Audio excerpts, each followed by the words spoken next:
ڈرو لوگو، ڈرو۔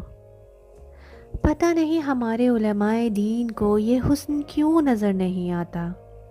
اللہ تعالیٰ کا اپنی مخلوقات سے محبت بھرا لگاؤ نظر نہیں آتا۔ ہر وقت ہمیں اللہ کے غیظ و غضب سے ڈراتے رہتے ہیں، سرزنش سے ڈراتے رہتے ہیں۔ وہ ہمارے دلوں میں اللہ سے محبت یا اپنائیت کا جذبہ پیدا نہیں کرتے، صرف ڈر اور خوف۔ اللہ سے ڈرو، اس کی لاٹھی بے آواز ہے، اس کی رسی دراز ہے، اس کی سزا انتقامی ہے۔ ڈرو لوگو، ڈرو، جان گئی کے عذاب سے ڈرو، قبر کے عذاب سے ڈرو، گرز بردار فرشتوں کے سوال و جواب سے ڈرو، قیامت کے عذاب سے ڈرو۔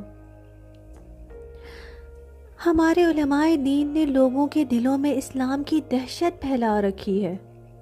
دہشت کے اس جذبے کی وجہ سے آج تک کسی الیکشن میں کسی اسلامی پارٹی کو کبھی کامیابی حاصل نہیں ہوئی۔ عورتیں ڈرتی ہیں کہ اگر اسلام نافذ ہو گیا تو انہیں لپسٹک لگانے کی اجازت نہ رہے گی، ننگے چہرے گھومنے پھرنے کی اجازت نہ ہوگی۔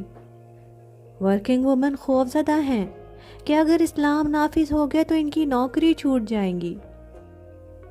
نوجوان ڈرتے ہیں کہ اسلام نافذ ہو گیا تو جینز اور پرنٹڈ شرٹ پہننا ممنوع ہو جائے گا۔ جدید موسیقی کے دلدادہ نوجوان ڈرتے ہیں کہ ناچنا گانا منع ہو جائے گا۔ دکاندار ڈرتے ہیں کہ زیادہ منافع کمانا ممکن نہ رہے گا۔